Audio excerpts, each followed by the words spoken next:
This is how to fix Cash App Bitcoin withdrawal canceled for your protection.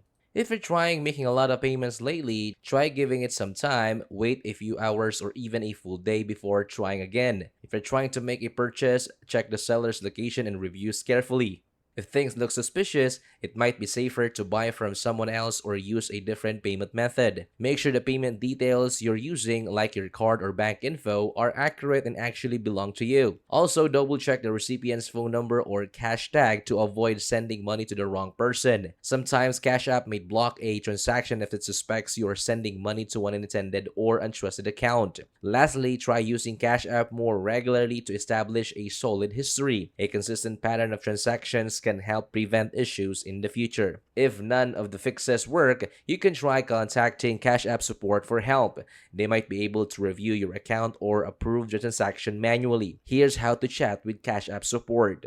First, open the Cash App. Then, tap the profile icon in the top right corner. Go to the support, scroll down to the bottom, and chat to start a conversation with your support agent. Reaching out directly is often the fastest way to resolve stubborn issues. And that's how easy to fix app Bitcoin withdrawal canceled for your protection.